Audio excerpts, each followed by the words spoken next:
Welcome back to another video. My name is Henrik and today we're going to be looking at the Volkswagen T7 in the multivan variant. There's going to be a couple of different variants that you can pick up for this car. We, however, have one of the newest variants here when it comes to the engine specs because we have the plug-in hybrid variant, which hasn't been around for too long. We're going to look at everything this car offers. We drove this car from Germany down to Croatia, so quite a long distance. So I can tell you a lot about the consumption. I can also tell you a lot about the comfort and in general how I like the car. So I think let's get right into the car. Starting price of this is going to be 55,000. Well, not get into the car, but let's just talk about the car. 55,000 and the test vehicle here around 89,000 euros. Because we also have the edition variant here with the engine variant, it's already going to cost you 75 or 78,000 euros without any extras to it. So around 10,000 euros of extras are going to be in this car. The edition variant is one of the top spec variants and also one of the special variants that you can currently pick up. You can get the Multivan, the Life, the Edition, the Energy and also the Style variant, which are all going to have obviously different features. For instance, the Edition variant, you get matrix LED lights, which are going to be very nice, especially when you're driving at the the nighttime. You get tinted rear windows, tinted rear lights and also these black rims that you get on this variant, which look fairly decent in my opinion. Let's start off with the design in the front, where we obviously have the matrix LED lights. We have this light bar which goes all the way to the center, which however is going to cost you 300 euros extra. Then we have that new look on the T7. In my opinion, I don't like it too much from the front because you have the air curtains down here in black and up on here, and then you have this big white bar in the center, which just doesn't look that smooth, and then again another intake up here. It's just a very weird looking front in my opinion. The T6 in my opinion definitely looked a lot better. Under here we also have the engine, which is now going to be, well, a little bit different because we have the plug-in hybrid variant. So I think the first thing we should actually do is take a look at that new engine. And we also get a hood, which is going to be dampened, which is quite nice. It's going to be very compact engine bay, if you look at the hood, but actually it goes in fairly deep. That's why the front, when you're looking in the inside, is actually also fairly long in my opinion. We have that plug-in hybrid variant, which is going to be the lowest engine that you can theoretically get from its size, but also the most powerful engine. It's going to be a 1.5 liter four-cylinder engine with the plug-in hybrid component, in total 245 horsepower with 350 Newton meters, and it's also the only variant where you can pick up 4Motion, so all-wheel drive. The other ones are going to be front-wheel drive. The other ones that you can pick up is, for instance, a normal combustion engine and also a diesel engine. That diesel engine is going to be the best, obviously, if you're driving over a longer distance. I think it's at around 6.7 liters claimed there with WLTP per 100 kilometers. The plug-in hybrid variant is obviously going to be quite nice and flexible. For instance, you can get a range up to 90 kilometers. So if you're driving in the city, that's going to be quite nice. And there, the consumption, look at obviously when we're in the inside over the long distance, and also what we get in combination when you obviously are looking at or plug-in hybrid variant with that 90 kilometers of range and also the normal combustion engine. That engine is going to go from 0 to 100 in 8.9 seconds and also get a top speed of 200 kilometers an hour. The diesel, for instance, only 190 kilometers an hour with also 11.9 seconds from 0 to 100. And that diesel engine is going to produce 150 horsepower as a front-wheel drive, obviously, and also the other combustion engine is going to produce 204 horsepower. And on the right side of the car, you will be able to charge it. The total size of this battery is going to be 25.7 kilowatts an hour. The battery size that you can actually use is 19.7 kilowatts an hour. You are going to be able to charge this car with 40 kilowatts, which is quite nice. So you can actually charge it from 10 to 80% at 40 kilowatts with a DC, obviously, in 26 minutes. If you charge it at home at a wall box with 11 kilowatts, you will be looking at 0 to 100% in a total of 2.5 hours, which is definitely not bad. When you're looking at the consumption of both the electrical engine and also the combustion engine, you're looking at 22.9 kilowatts an hour to 22 kilowatts an hour, and also 0.8 to 0.9 liters per 100 kilometers. So you're looking at around 93 kilometers of total range of this electrical engine. And with a battery which is completely drained, you're looking at a consumption of around 7.7 liters.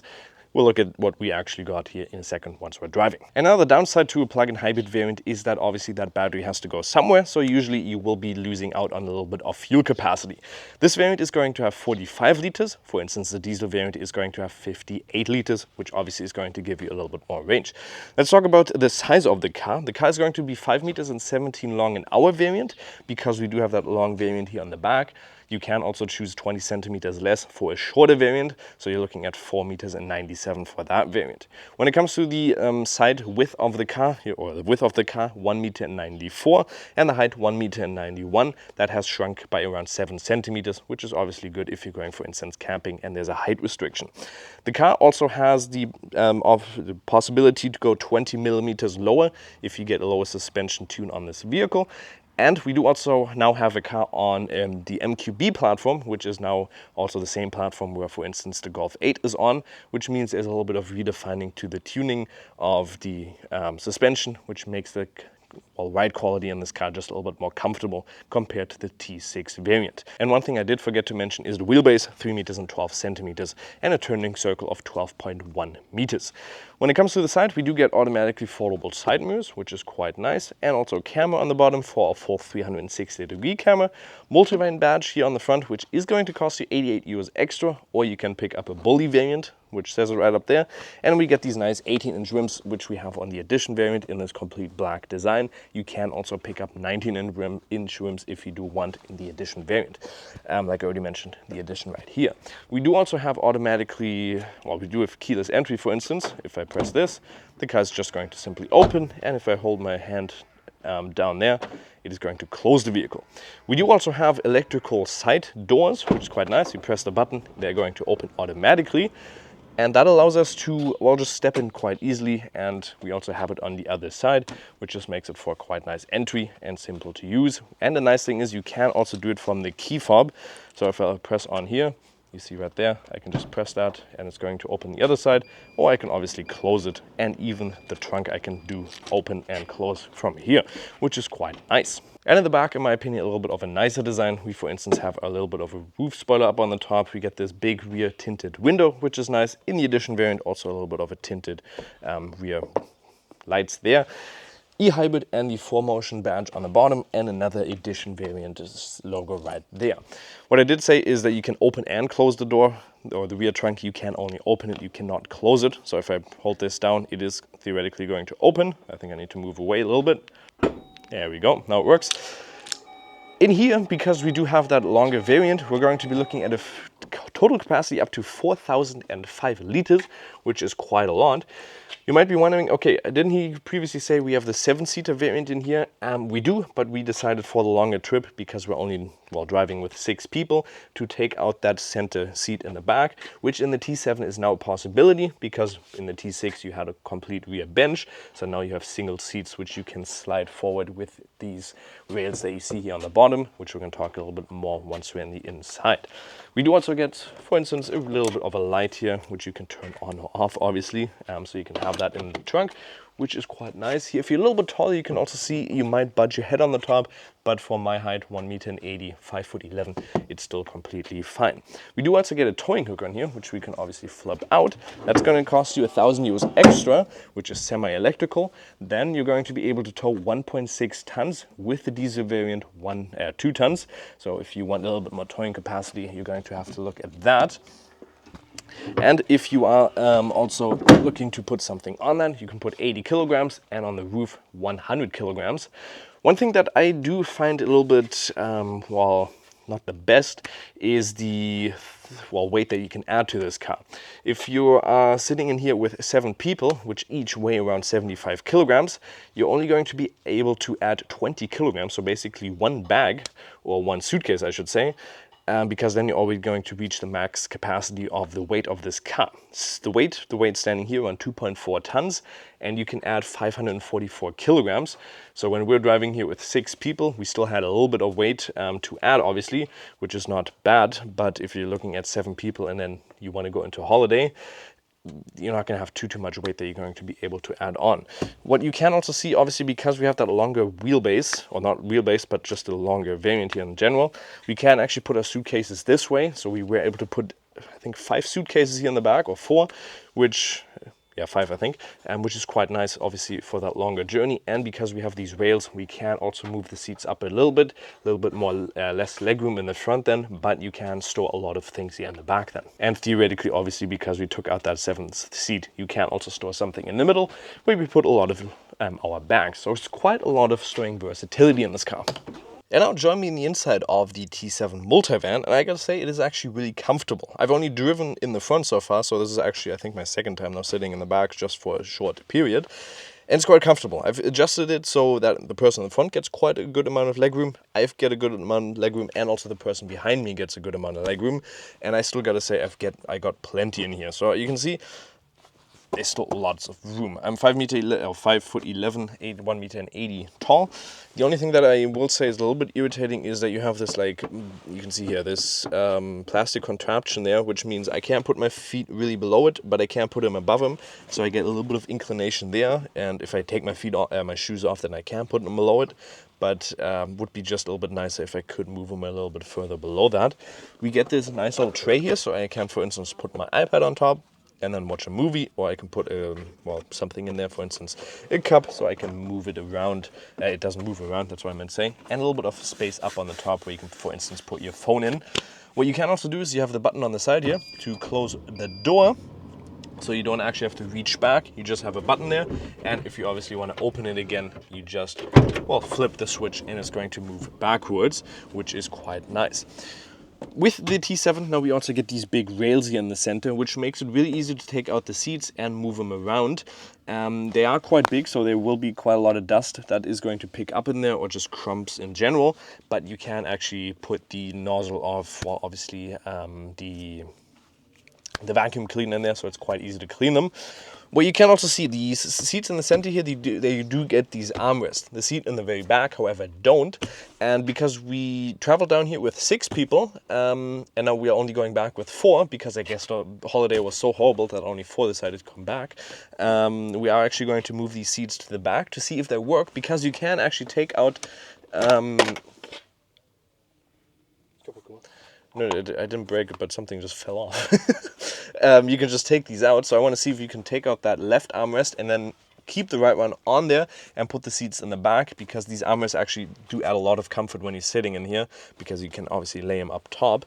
So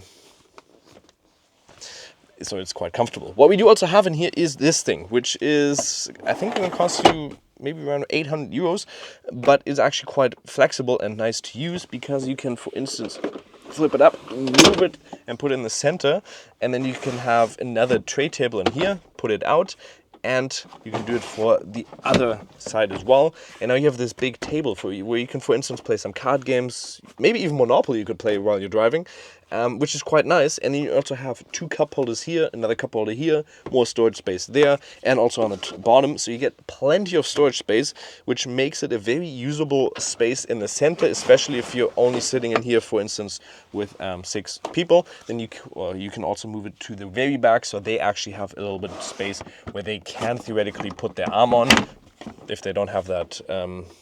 Geez, I'm the most... You know, you can just put it like this, and then you can actually enjoy it quite a lot. Warte kurz. Das war ein langes Video, ey.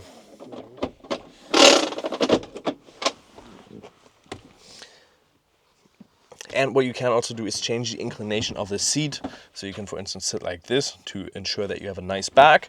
Or you can also move it very far to the back, so you have a lounging option, which is quite nice. If we look on the top, we can also add a panoramic window in here, which we don't have, which I definitely would choose, because it just opens up the space in here quite a lot more. We do have 3-zone climatization here, so we can change the temperature and also the speed of the fans up on the top, and we get some more on the side. And that is also what this on the bottom is here for, to regulate the airflow a little bit more. And then the people in the back also get their own climatization, which is, however, controlled from the second row here. But let's go into the 3rd row to see how that actually looks. And when you close the door, you do have a little more storage space on the side, where you can actually store quite a lot of things.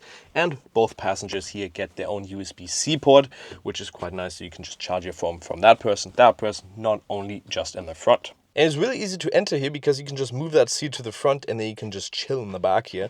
Especially when you're driving here with 6 people, you just have a lot of leg room, because you can just put your legs up in the center. However, if you're not, then you don't have too much foot room. However, leg room is still plenty. You can see here I got good amount of space. But because if you film right there, you can see we have this big plastic cover here, so you don't have too much footroom below, which is actually going to make this a little bit more, well, not the most comfortable, but still fairly comfortable, because you can also change the inclination of the seats here in the back. However, we don't have any armrests here, so it's not going to be the most comfortable for your left arm. It's just going to hang around. But on the right, we get lots of space where you can put your arm on. And again, we get USB-Cs here for that and also that side. And we also get our own cup holder. Climatization again up on the top here for the rear passenger. And you can also see the back or part of the seats on the second row actually have this kind of table layout. So you could theoretically flip it over and then well, have your own tray table in there. If you, for instance, also have the seventh seat in here, you could flip it over. It's going to have that same back, so you have two cup holders again in the center for those people. What I don't like too much in the back here is that you can't move these windows down. Same for the second row, you can't move the windows down. Only in the front do you have the option to actually move the seats down. So if somebody farts, for instance, in the back here, well, it's not going to be the nicest smell, because the airflow is going to have to go all the way through from that front windows. And let's now try to remove this seat and put the more comfortable one in the back, which we have already done on that side because my colleague also did it. But we can just pull the lever here on the side. Then we're going to be able to lift up the chair. And there we go. One of these is going to weigh 23 kilograms, which is apparently, I think, 25% less than the previous variants. And if you pick them up, they're not the most, well, comfortable seats to pick up.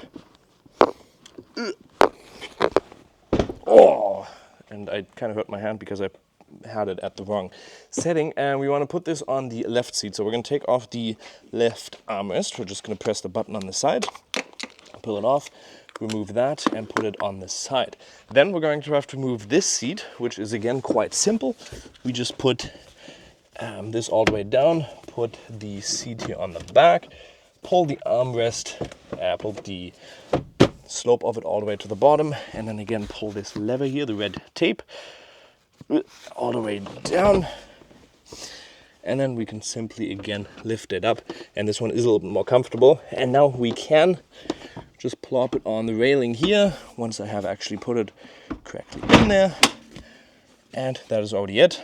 I mean, you can already put so much load in here. If you just take one seat out, take that other one out again, and you have so much space here. What you also do have is these little cupboard space here, where you can actually put some stuff in there. Jeez, quite out of breath here already. Because it's actually so freaking hot here. But what we're gonna do now is also put this one back in and then see if that works again. And nice and easy, we now have the armrest on the right, and we can sit down, and now we have a ton of space in here. And theoretically you can also put your feet up on the top. Not gonna do it now because there's no cover on it. Put like a blanket on there, and obviously once you're driving, maybe don't do it, but you have so much space in here now. And now it is really comfortable to sleep in here theoretically as well. And the people at Volkswagen are actually not stupid. They're quite clever, because they thought about doing this. Because these seats have the seatbelts integrated into the seat. So if you're only putting these in the second row, well, then you're fine. But if you put the seats, the other ones that you have in the third row, they don't have the included seatbelt in the seat. They rely on these in the back here. So now you can see we actually have two seat belts here, but there's one integrated in here. So if you do switch these seats, the people in the front can still buckle themselves up. And now join me in the inside of the Multivan. You can see it looks fairly similar to, well, your normal Volkswagen in terms of you have the same steering wheel with physical buttons. Always love to see that. You get a digital cockpit and also infotainment display, which is integrated into the dashboard, unlike in the newer models where it's like hovering over on the top. Let's also quickly start up just the electrical component here so we can see what it looks like. There's a lot of things that are actually quite smart in the inside here. For instance, we have an inductive charging space here, which however for us hasn't worked yet. I don't know if there's a setting where you can turn it on or off. I've looked in the inside quite a lot of times and it just hasn't seemed to actually turn off or work in general. And you also have a cup holder down here with a little bit more storage space there. Below here, or up, where is it? Right there, you also have two USB-Cs, which are quite nice placed, so you can just use that, and also 12 volt here. Then you have some quick buttons on the bottom here, for instance, for your park. We do also have park assist in here, so you could theoretically park the car autonomously, and also obviously a full 360-degree camera where you can press on, for instance, here up on the top, so you can look at a couple of different views of the car. And if you're in reverse and drive, it's obviously going to change. We have a little bit more storage space up there, which is quite long, so you can maybe put a book in there. And down here we also have our glove compartment, which isn't the biggest, but you have one. We also have a little bit more storage space up there where we have, for instance, put our receipts. And then in general, just your usual settings on the side, as well as some buttons here. And you can also open the trunk from the back here. We get very big side mirrors, but we're going to look at that a little bit more once we're driving. You could theoretically also up in the front section right here have that 2-section panoramic window, which we sadly don't have in here. I think it would be a very nice added feature in the car, just makes it be open a little bit more. One thing that you can also theoretically do, because we do have the center console thing, you can obviously, when you're driving, you're not supposed to have it up, but you can put it down, put it into the front, and then you have more storage space. But then we have these armrests here. And the seats are also quite decent. We get heated seats here for this variant. You can also pick up some massage function and also ventilated seats, which we do not have equipped here. But without further ado, let's start up the car. And I just realized we also need to definitely fuel the car. Only 100 kilometers left of range. Parking brake and auto hold is also available on the bottom here. And up here, obviously, we have a gear selector. And I'll already start the drive right here because it's just very small roads here, and you can feel the suspension. In my opinion, one of the big improvements that I've also read a lot of times, I haven't driven the previous model, but just from the comment section that I've read, the previous suspension just wasn't the nicest, and in here it is now on the Golf 8 platform, and the suspension is just tuned a little bit nicer to it and quite comfortable even over longer journeys, even over these small bumps here.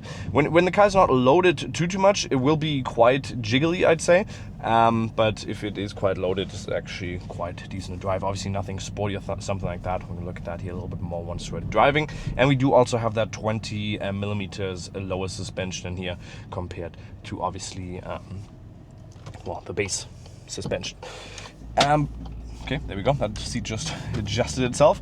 It is 5 meters and 17 long, and even in these smaller parts of this little town here, it actually doesn't feel too big. I know when you're looking out the rear window, you can see, okay, it is quite big. The car is going to feel clumsy and big to, well, not clumsy, but just fairly big to drive.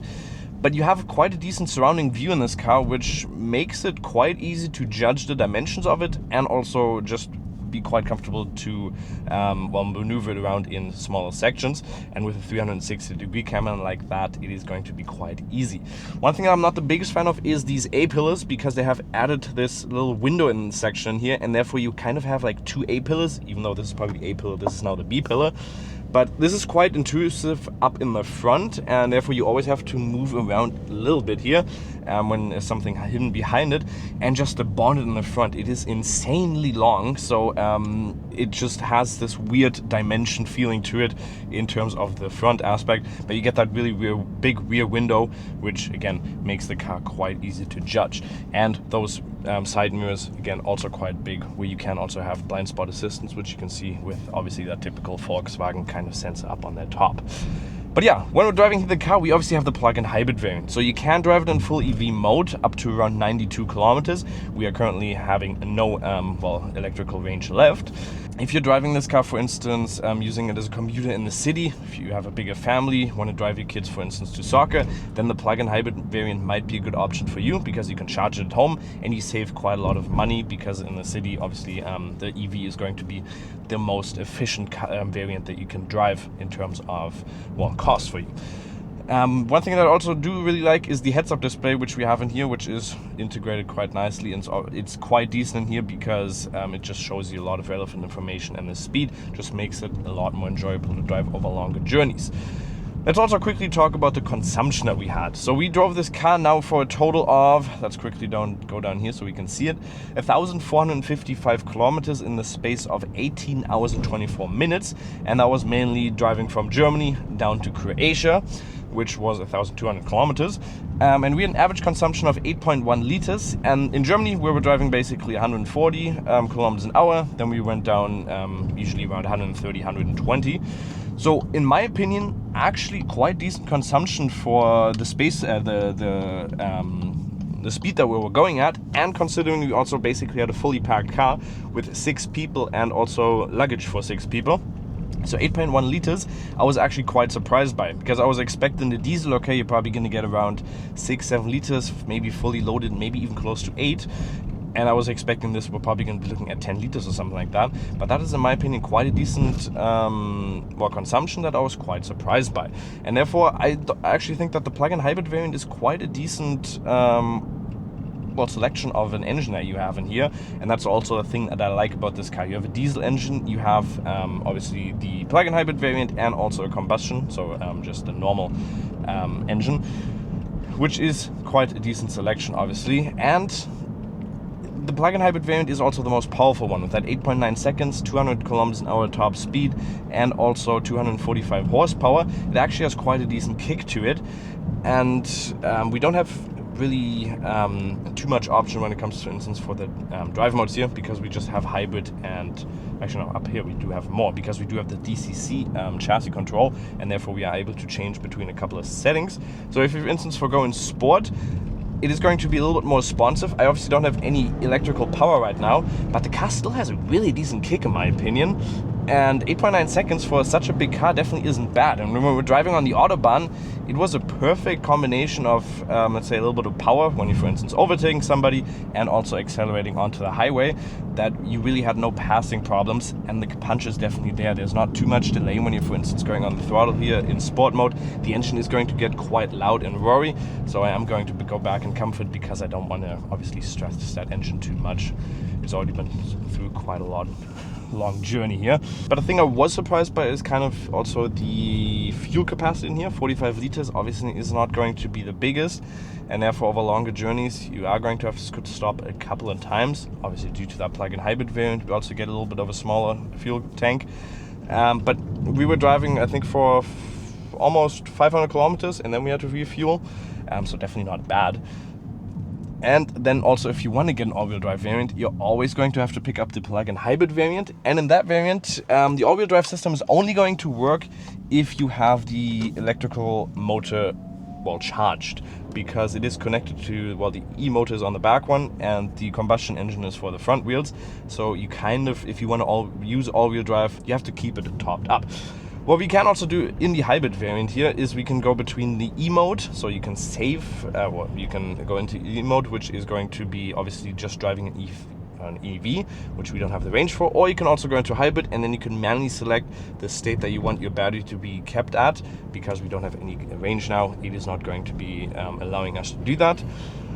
And it's not possible to charge anymore with it. Is, yeah, that is also true. So if you want to charge up the battery when you're driving with the combustion engine motor, that is not going to be an option anymore, on this model. So you can't top up while you're driving, maybe because it is probably the most inefficient way you can charge up a car. I remember when I was driving with my dad's car, who has an EV, I always topped up the E-battery when I was driving in sport mode. But you're looking at like 15 liters consumption then. So they probably just removed that in terms of, efficiency wise. So what is my final verdict on the new T7 Multivan? My opinion, design on the outside, the previous just looked a little bit better from the front, back, and also the side, in my opinion, look fairly decent. I do like that they obviously have the new platform now, because there was a lot of, not issues, but it's just a little bit less comfortable when you're driving the T6 when it comes to the suspension and just ride quality in general. This just feels a lot nicer, especially with that DCC equipped in here as well. Just feels quite nice. It is very flexible on the inside. I love that you can just move the seats around, you can flip them around. You have the possibility to also store something below the seat if you opt for that extra, so you can put some more stuff in there. And just in general, even if you pick up the 7th seat variant, you can remove the 3 seats on the back, and then you have a lot of storage capacity if you're only driving with around 4 people, which is obviously quite nice. So in general, in my opinion, just a very flexible variant if you're also picking up the plug-in hybrid variant for bigger families, and in my opinion, quite a good looking car. What do you think? Let me know in the comments. Make sure to like, subscribe. We'll see you next time. Bye bye.